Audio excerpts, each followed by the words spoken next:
Hey, Awesome! Totally forgot it was Tuesday, so here I am. It's like 5 p.m. my time, and I'm just making my video. Because I was upstairs playing some Guitar Hero with my friend, and she's here, but she feels like she doesn't look good on camera, so she's not going to say Shut hi. up.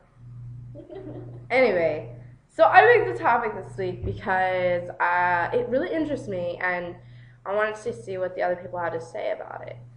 First of all, let me just say, I look like death because remember when I had Lyme and mono? Well, my Lyme disease came back. So I'm chilling here with some Lyme disease, which is fun.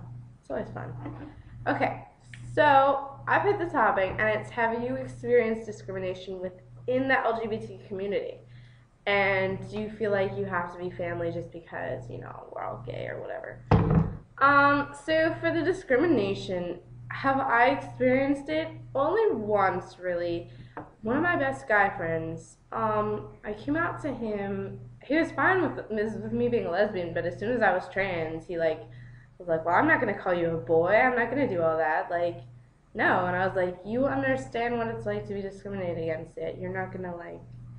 But it's fine. Like, I understand people are okay with gay people, but with trans people, they get a little freaked out. Like, I know that it is different because it's dealing with sexuality and the other's dealing with gender. So I do get that. I also, what Carter said about bisexuals, like, they have this negative connotation to them. Like, if you're bisexual, then you're a whore, but if you're pansexual, then you're deep. Like, no, that's not how it is. I mean, people feel what they feel, and we shouldn't put like negative connotations next to anything. And people don't understand like asexual people how they can just not be attracted to anything. Like, so I have seen it. I of course I would never do that, but it's happened to me once. The only thing I really think about like other kind of discrimination is what I notice about trans people, and I try really hard not to do this because I notice it so much. With trans people, it's like all about like that's the only part of their essence. Like, they are trans, and they need you to know that they're trans, and they need you to know like acknowledge that they're trans every 5 seconds. And so it's all about them and them being trans. Like, and people just can't, and like especially trans people, it's like a process. We have this whole process of, starting therapy, starting hormones, getting surgery. And like if I say that I'm starting therapy, people can't be happy for me. People are like, "Well, I can't start therapy or I can't start hormones, so I'm not happy for you." Blah blah blah. Like, no. One of my friends here at Towson just got his name changed, and it's on his ID, it's on his license, and I was so happy for him. Like, I don't understand why people can't be happy. Like, why does it all have to be about you? Like, trans people, please stop. Like, please stop making it about you. It's not all about you. And I'm not saying that all trans people do this, so don't give me crap for this. I'm saying try and be aware. Like, try and be aware. Because I remember when I first came out, I was like that too. And then I, like, looked into it and I was like, okay, this is not who I am. It's a part of me, but it doesn't even define who I am. Like, my gender does not define who I am. So that's that. Do I think that we all have to be family?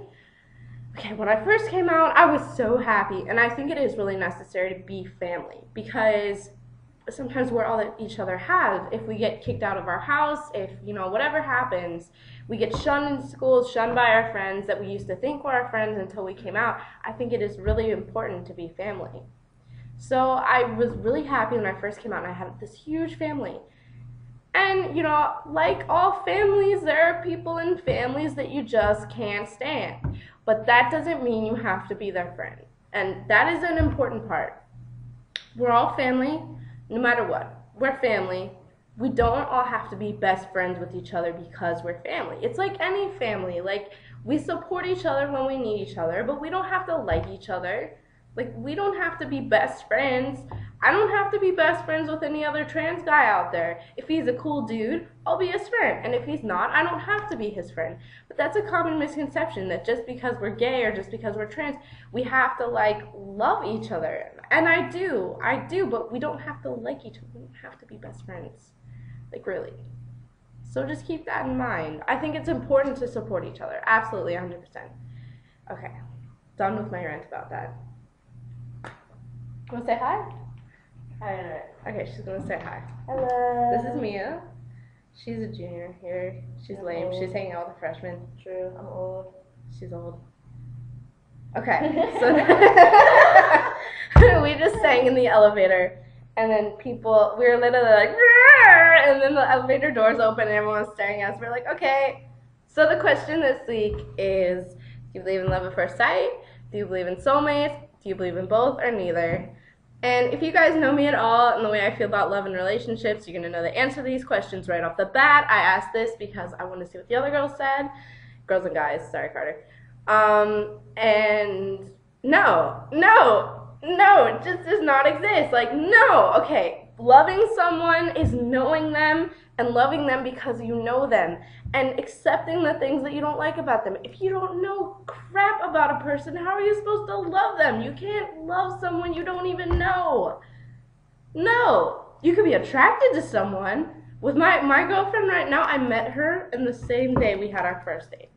Like, I was attracted to her when I first met her. And it's working very well, but I did not love her the first moment I saw her. You can't do that. It's not possible. Loving someone is knowing all of them and accepting them for every little bit of them.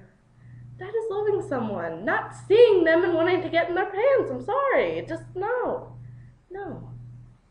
As far as soulmates go, I do not believe there is such thing as a soulmate. There is no person out there that is gonna complete me and just be my soul's perfect match. No. Because it's the way it works, just it doesn't make sense to have one person, because say I'm supposed to meet my soulmate and instead I blow my nose and then they walk right by and I don't even see them. Oh, sorry, no soulmate for me. Like, because the way life works, it does not make sense to have one person out there. There are multiple people. I believe that there are multiple people in your life that you will meet over your life, and you're going to have different levels of compatibility with them. And some people, it's going to be great, and you're going to like them so much, and you're going to have so much in common. Doesn't mean they're your soulmate. It means that they're very compatible with you, and other people, not so much. But it's all about finding the person that is most compatible with you. Not waiting for that one person that completes your life's desires. That's not what it's about. It's about finding someone that makes you happy, makes you feel good. That's it. Don't wait for that love that it's just gonna eat at you. It's just not a good thing. But yeah, okay, I'm done ranting about this topic. I like this topic, that's why I ranted about it. You wanna say bye?